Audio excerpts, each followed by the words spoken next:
Hello and welcome to Prudent IAS, one-stop solution for all the competitive exams. So in continuation of our previous year question analysis, we will discuss GS paper 2 today. Yesterday we did a thorough study of GS paper 1 and today is the turn of paper 2. तो जिस तरह से कल की हमारी approach थी, almost similar approach आज भी रहेगी. सबसे पहले हम क्या देखेंगे, एक तो year wise, that is 2019, 20, 21, 22, 23 and till 24. Year wise subject weightage. So what we are going to look at, year wise subject weightage in GS paper 2, right? Let's quickly begin. तो सब्जेक्ट्स के बारे में तो ऑब्वियसली पता ही होगा, polity, governance, IR and social justice, ये main arenas हैं. अब देखा जाए पॉलिटी एंड कॉन्स्टिट्यूशन जो एक सिग्निफिकेंट पोर्शन ऑक्यूपाई करता है from the GS2 section. 2019 9 question, 20 10, 21 10, 22 में 10, 23 में 11 और 24 में 10. तो पिछले 5 साल या 4 साल पे अगर स्पेसिफिकली फोकस किया जाए तो पॉलिटी एंड कॉन्स्टिट्यूशन से मिनिमम 10 से 11 क्वेश्चंस तो आ ही रहे हैं. ठीक है, अब पहले तो आप सब्जेक्ट वेटेज देखेंगे, उसके बाद हम थीम्स भी देखेंगे, क्या क्या रिकरिंग थीम्स हैं, किस तरह के क्वेश्चंस आ रहे हैं. Then coming to the governance section, ऐसे टिपिकल जो चार्ट्स होते हैं ना, या तो आप इसको स्क्रीनशॉट ले लीजिए, सेव कर लीजिए, खुद ड्रॉ कर लीजिए एनालाइज करते टाइम, एक बार में देखते ही ना बहुत ही क्लियर कट हो जाती है पिक्चर. तो please do such comparative study, trend analysis जिसे कहते हैं. अब गवर्नेंस में देखा जाए तो पहले 4 क्वेश्चन आ रहे थे, फिर 2021 में 2 पे ड्रॉप हो गया, देन 3, देन 2 एंड वापस 2024 में 4 क्वेश्चन आए. तो अब आप किसी भी सब्जेक्ट को ना लाइटली नहीं ले सकते.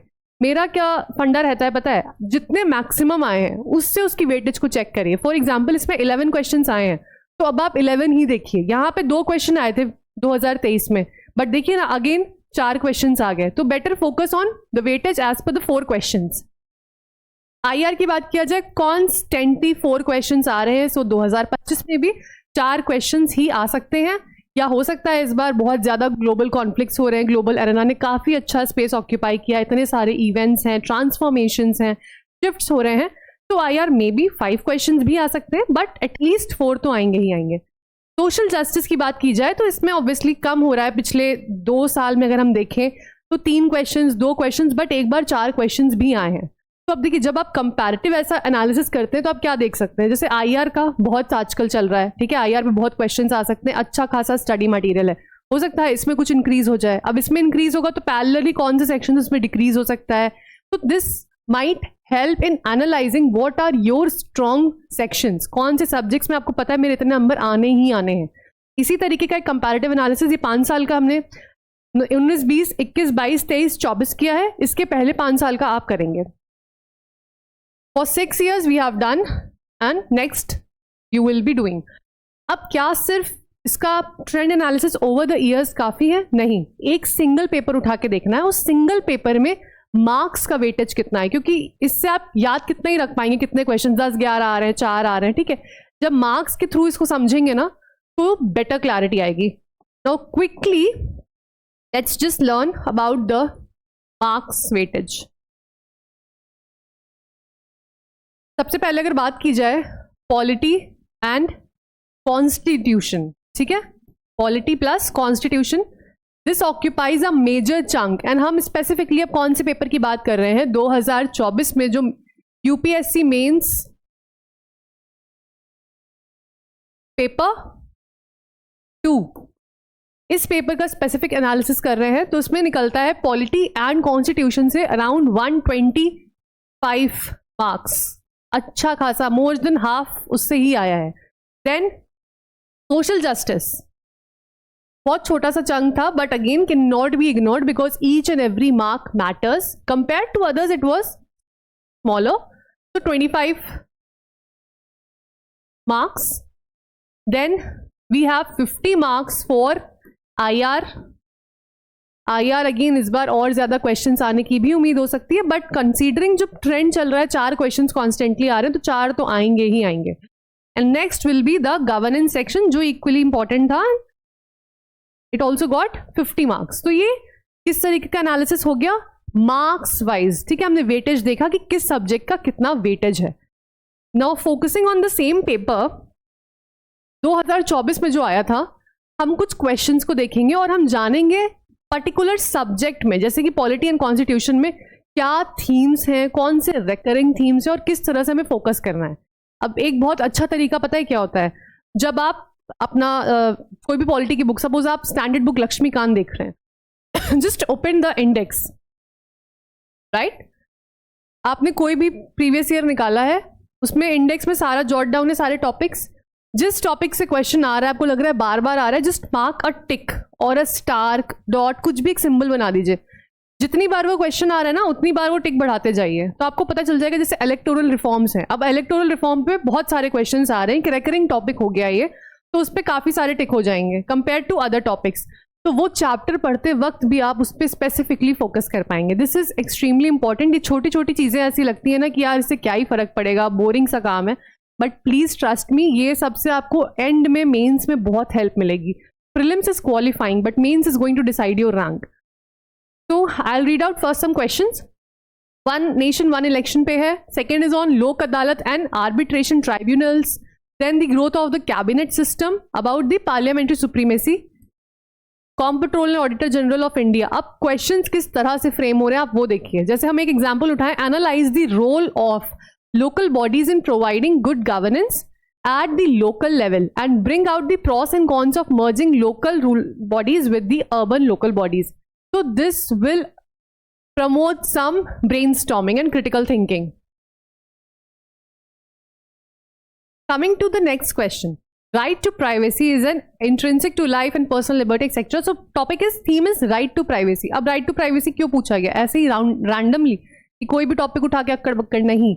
2024 में केरला का एक जजमेंट आया था जिसके बेसिस पे ये राइट टू प्राइवेसी टॉपिक आया है. Why the judgement was about the DNA testing. ठीक है, तो करंट आप इग्नोर नहीं कर सकते. करंट जो भी इश्यूज चल रहे हैं, कोई जजमेंट्स आ रहे हैं, उसी के रेलिवेंट आपको वो टॉपिक देखना, and you can see the question and you won't be surprised in the paper.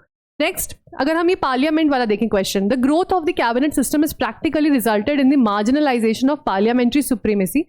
इल्यूसिडेट. 10 mark question. क्या चेक क्या कर रहा है? ये जो भी डिबेट्स हो रही हैं, सब कोई क्या करते हैं? सब कोई बोल रहे हैं भाई पार्लियामेंट का रोल कम हो रहा है, क्या हो रहा है, कैबिनेट ओवरशैडो कर रहा है, किस तरह की, यही डिबेट होती है ना. ये भी यही एग्जामिन कर रहा है कि क्या पार्लियामेंट का रोल है, how effective is the role of parliament, balance of power, legislative framework जो है वो किस तरह का है. ठीक है, तो all these questions are from the dimensions which are around you through the current, static, and everything is interlinked. No direct questions, all analytical questions, basically statement based questions आ रहे हैं, examining आ रहे हैं. directive words को भी आप notice कीजिए. ये directive words, अब जैसे आपने directive word मेरा video देखा होगा, though I have covered almost all these directive words, but still कोई एक नया directive invent हुआ है. ठीक है, तो आपको उस पर भी देखना है हम क्या क्या arguments लिख सकते हैं. So coming to the next is governance section. Governance section को कैसे एनालाइज करेंगे? पहले टॉपिक्स हम देख लेते हैं क्या क्या है. पब्लिक चैरिटेबल ट्रस्ट के बारे में, doctrine of democratic governance, citizens charter, e governance and the interactive service model. तो सबसे पहले ई गवर्नेंस आपको पता है that the role of e governance is increasing day by day, and उसी को रिफ्लेक्ट किया गया है इन दिस टॉपिक. ये एक रेकरिंग टॉपिक है. अब रेकरिंग टॉपिक्स कैसे पता चलते हैं? जब आप, ये हम 2024 का एक पेपर देख रहे हैं, आप पुराने पेपर जब उठा के देखेंगे तो आपको पता चलेगा 2018 में, 2020 में ये क्वेश्चन ई गवर्नेंस से रिलेटेड आ चुका है. So this theme gets important considering the present dimensions and also the previous year questions. अब next question है public charitable trust. They have the potential to make India's development more inclusive as they relate to certain vital public issues. Comment. ये क्या reflect कर रहा है? इससे आप क्या सीख सकते हैं? देखिए, जो ये टॉपिक है specifically about the role of non governmental organisations, non state जो होती हैं. ठीक है, पहले भी एनजीओज के बारे में, सेल्फ हेल्प ग्रुप के बारे में आया है, उसी को इसने रिफ्लेक्ट कर दिया. Nothing new, it is in trend with the previous questions. The doctrine of democratic governance, about the public perception. अब ये भी आजकल बहुत इंपॉर्टेंट है क्योंकि काफी सारे केस भी आ रहे हैं. तो what is the perception of public about the integrity and commitment of the civil servants. ठीक, नेक्स्ट, तो ये थीम वाइज आपको देखना है क्वेश्चन को कि किस तरह से क्वेश्चन किस चीज पे आ रहा है, क्या एग्जामिनर के पीछे क्या चल रहा है, कौन से ऐसे क्वेश्चन है जिस पे फोकस कर रहा है.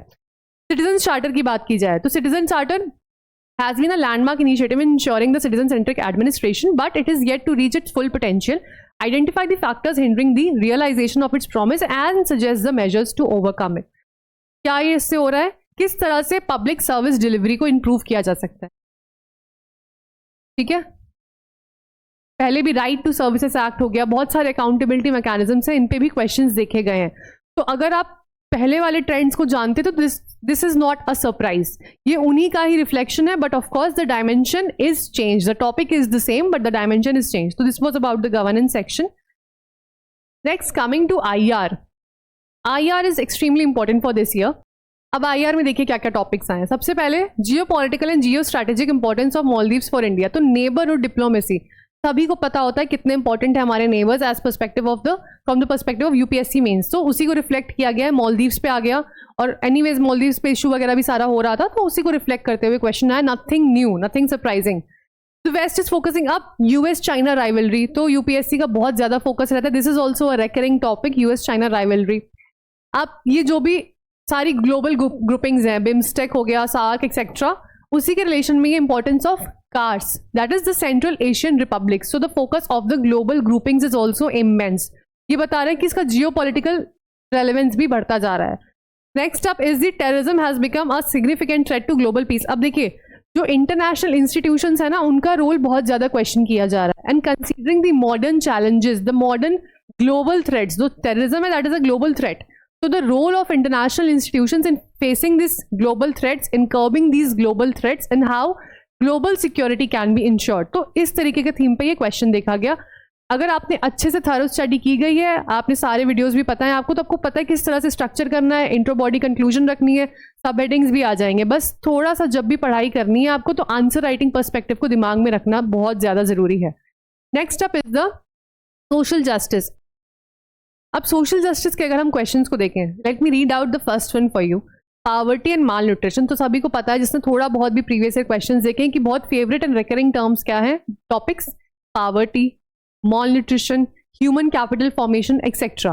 बट एक नई चीज क्या पूछी गई है यहाँ पे, सोल्यूशन ओरिएंटेड है ये पेपर. ठीक है, पहले क्या पूछा गया, क्या प्रोग्राम्स चल रहे हैं, एलिवेशन प्रोग्राम्स क्या क्या हो चुके हैं, ठीक है, मल्टी डायमेंशनल पावर्टी के बारे में. But this time what steps can be taking. So we have focused more, UPSC has focused more on the solution oriented approach in a crucial domain like public health care. अब public health care में देखिए पहले आयुष्मान भारत पे आ चुका है, ठीक है, उसके अलावा यूनिवर्सल हेल्थ केयर पे क्वेश्चन पूछे जा चुके हैं. So that is in line with that theme, but again यहाँ पे ग्रास रूट लेवल पे कनेक्ट कर दिया गया है. प्राइवेटाइजेशन का क्या रोल चल रहा है, तो इसको जो रेकरिंग थीम्स हैं वो रह रहे हैं, बट जो प्रेजेंट चेंजेस हो रहे हैं, ठीक है, कंटेम्प्रेरी डिबेट्स हो रही हैं, उनको भी अब रिफ्लेक्ट किया जा रहा है. तो सोशल जस्टिस के जो क्वेश्चंस हैं उसमें topic is the same, topic is repeated but the dimensions are new.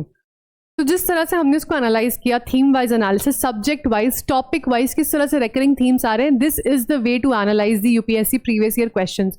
We will analyse GS paper 3 and GS paper 4 in the same way for you. But यहाँ से आप क्या क्या टेक अवेज ले सकते हैं कि देखिए पॉलिटी सेक्शन में ऑफ कोर्स आपको सारे रिफॉर्म्स पता होने चाहिए, केस लॉस पता होने चाहिए, जो भी जजमेंट्स आ रहे हैं उस पर फोकस करना है. सोशल जस्टिस में थोड़ा इन डेप्थ नॉलेज होनी चाहिए, लिंक करना है आपको करंट जो भी कंटेम्प्रेरी इश्यूज चल रहे हैं. IR में स्टे अपडेटेड बिकॉज करंट का role is immense considering about all the sections, GS1 हो, GS2, GS3, GS4. Current can not be ignored. That's it for today. I hope this video helped you in some way or the other. We'll be coming up with another interesting video tomorrow. Thanks for watching.